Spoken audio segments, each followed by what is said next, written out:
लक्ष लक्ष उजळले दीप, अवघे अवकाश दुलीप, सजली रांगोळी अंगणी, आकाशी कंदील चांदणी, अभ्यंग तेजोमय स्नान, प्रकटले लक्ष्मीचे दार, चराचरामध्ये झळाळी, आली दिवाळी, आली दिवाळी, आली आली दिवाळी. नमस्कार विद्यार्थी मित्रांनो, व्यंकटेश एज्युकेशन अँड संस्कृती या आपल्या चॅनेलवर सर्वांचे सहर्ष स्वागत आहे. आजच्या व्हिडिओमध्ये आपण नवनीत दीपावली गृहपाठ इयत्ता 3 विषय परिसर अभ्यास. आजच्या व्हिडिओमध्ये आपण परिसर अभ्यासाचा गृहपाठ सोडवून घेणार आहोत. व्हिडिओ सर्वांनी शेवटपर्यंत बघा. व्हिडिओ आवडल्यास व्हिडिओला लाईक करा, आपल्या मित्रमैत्रिणींना शेअर करा. चॅनलवर नवीन असाल तर चॅनलला सबस्क्राईब करा. चला करूया सुरुवात. बघा, परिसर अभ्यासाचे या आधीचे जे प्रश्न आहेत ते आपण या आधीच्या व्हिडिओमध्ये घेतलेले आहेत. त्याची लिंक मी या व्हिडिओच्या डिस्क्रिप्शन बॉक्समध्ये दिली आहे. बघा, प्रश्न चूक की बरोबर ते लिहा. कोंबडा उंच उडतो. चूक. कावळा काळा असतो. बरोबर. सरडा सरपटणारा प्राणी नाही. चूक, कारण सरडा सरपटणारा प्राणी आहे. सरपटणाऱ्या प्राण्यांच्या अंगावर खवले नसतात.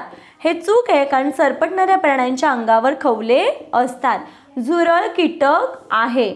बरोबर आहे, कारण ज्याला 6 पाय असतात त्याला आपण काय म्हणतो? कीटक म्हणतो. झुरळ हा कीटकच आहे. पिसू उंदीर गोचिड हे त्रासदायक प्राणी आहेत. बरोबर. हत्ती गुहेत राहतो. चूक. पुढचा प्रश्न बघा. कोंबडीच्या निवाऱ्याला खुराडा म्हणतात. बरोबर. घोड्याच्या निवाऱ्याला गोठा म्हणतात. चूक, कारण घोड्याच्या निवाऱ्याला आपण काय म्हणतो? तबेला म्हणतो. पुढचा प्रश्न बघा. सूर्य पूर्वेला उगवतो. बरोबर.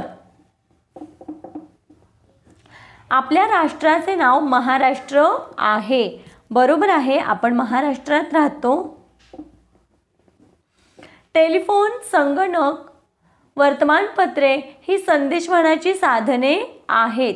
हे पण बरोबर आहे. मग इथे एक प्रश्न राहिला होता. महाराष्ट्र हे आपले राज्य आहे. हे पण बरोबर आहे. मुंगीला पाण्याची गरज नसते. चूक. किती जरी छोटा प्राणी असेल, सजीव असेल, तरी त्याला प्रत्येकाला पाण्याची गरज असते. बघा, इथे थोडीशी चूक झाली आहे.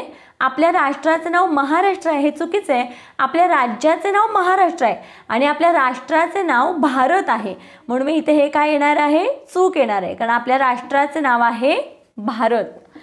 बघा, या पद्धतीने आपण चूक की बरोबर लिहिलेले आहेत प्रश्न. पुढचा प्रश्न बघा. पाहुणा ओळखा. झाड, वाघ, दगड, कुत्रा. आता याच्यामध्ये वेगळा येणार आहे दगड, कारण झाड, वाघ आणि कुत्रा हे सजीव आहेत. पुढचा प्रश्न बघा. रुमाल, पेन, साप, टेबल. याच्यामध्ये साप हा सजीव आहे, बाकी सर्व वस्तू निर्जीव आहेत. सरडा, पाल, गांडूळ, बेडूक. बघा, सरडा, पाल आणि बेडूक यांना पाय असतात, पण गांडूळ याला पाय नसतात. यापेक्षा वेगळं जर तुमचं काही उत्तर असेल तर मला कमेंटमध्ये नक्की कमेंट करून सांगा. तबेला, घर, खुराडा, गुहा. आता याच्यामध्ये बघा, याच्यामध्ये गुहा हे वेगळं येईल, कारण गुहा ही नॅचरली असते. तबेला, घर आणि खुराडा हे माणूस निर्माण करतो, म्हणून मी इथे वेगळा आहे गुहा. लोकर, अंडी, दूध, मांस. बघा, याच्यामध्ये अंडी, दूध, मांस हे अन्न पदार्थ आहेत आणि लोकर हा वेगळा पदार्थ आहे. हा एका बाजूने विचार केला तरी इथे लोकर हा वेगळा शब्द येईल आणि दुसऱ्या बाजूने जर आपण असा विचार केला की मेंढी. बघा, माझं उत्तर लोकर आहे, पण यापेक्षा वेगळं काही तुमचं जर उत्तर असेल तर तुम्ही मला नक्की कमेंटमध्ये कमेंट करून सांगा. पुढचा प्रश्न बघा, किंवा या पद्धतीनं दुसरं सुद्धा येऊ शकतं. बघा, मेंढीपासून आपल्याला लोकर मिळते, दूध मिळतं आणि मांस पण मिळतं, पण मेंढी अंडी देत नाही. मग इथे अंडी सुद्धा येऊ शकतं. तुम्ही मला तुमचं उत्तर कमेंटमध्ये नक्की सांगा. सांगा पाहू. जय हिंद या घोषवाक्याचे जनक कोण? आबिद हसन सफराणी यांचं जय हिंद हे घोषवाक्य आहे. घोषवाक्याचे जनक आहेत आबिद हसन सफराणी. पुढचा प्रश्न बघा, नावे लिहा प्रत्येकी 2. पाळीव प्राणी मग इथे आपण लिहूया गाय. अनेक पाळीव प्राणी आहेत, गाय, घोडा, कुत्रा, शेळी, मेंढी. यापैकी मी गाय आणि घोडा लिहिले. जंगली प्राणी वाघ, सिंह, हरिण हे सगळे काय आहेत? जंगली प्राणी. वाघ, सिंह इथे मी लिहिते, तुम्ही वेगळं लिहिलं तरी चालेल. सजीव कोणते 2 सजीवांची? प्राणी पक्षी येतात बघा. याच्यामध्ये चिमणी पण एक नाव लिहूया आपण, चिमणी. आणि दुसरे इथे कुत्रा. कोणत्याही 2 सजीवांची नावं लिहायची आहेत. निर्जीव, निर्जीवमध्ये बघा दगड आणि खुर्ची. राज्यांची नावे मग बघा, महाराष्ट्र आपलं राज्य आहे महाराष्ट्र. आणि दुसरं आपण लिहू शकतो गुजरात, गोवा, केरळ. कोणतेही लिहिलं तरीही चालेल, कोणतेही 2 लिहायचे आहेत म्हणून मी महाराष्ट्र आणि गुजरात लिहिलं. जिल्ह्यांची नावे मग इथे बघा सातारा, सोलापूर,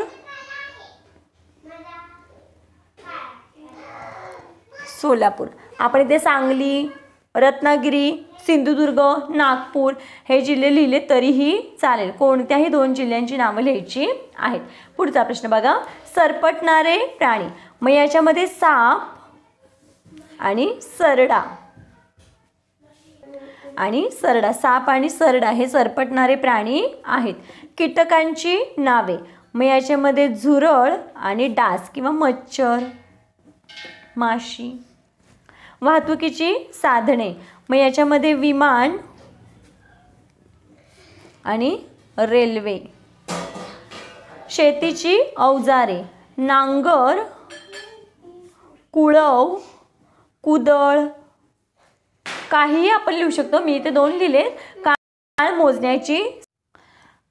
काळ मोजण्याची साधने घड्याळ, दिनदर्शिका, घटिका, पात्र.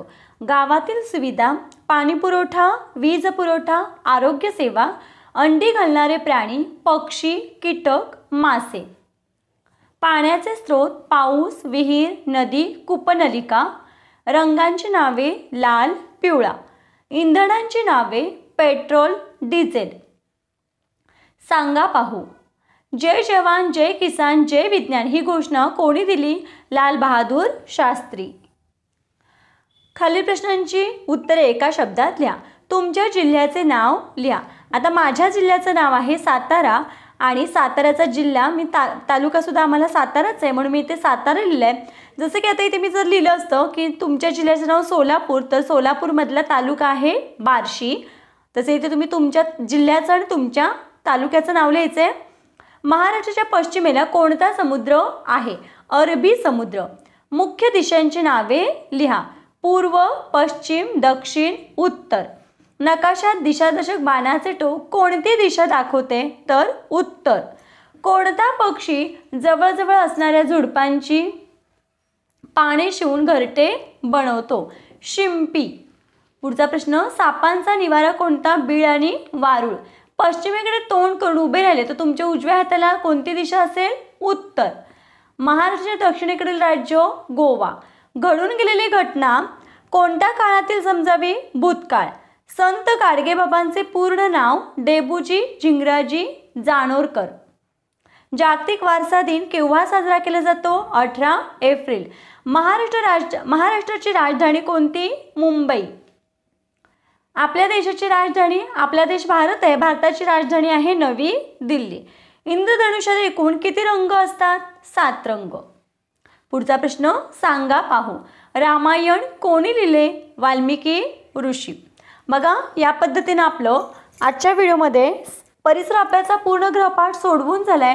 पुढच्या व्हिडिओमध्ये आपण इंग्रजीचा गृहपाठ सोडवून घेणार आहोत. सर्व विषयांच्या गृहपाठांचे व्हिडिओची लिंक मी या व्हिडिओच्या डिस्क्रिप्शन बॉक्समध्ये दिलेली आहे. तुम्ही त्यावर क्लिक करून तो व्हिडिओ पाहू शकता. व्हिडिओ आवडल्यास लाईक, शेअर, सबस्क्राईब. आजचा व्हिडिओ कसा वाटला ते कमेंटमध्ये नक्की सांगा. पुन्हा एकदा आपणा सर्वांना दिवाळीच्या लक्ष शुभेच्छा. भेटूया पुढच्या व्हिडिओमध्ये. तोपर्यंत नमस्कार. थँक्यू.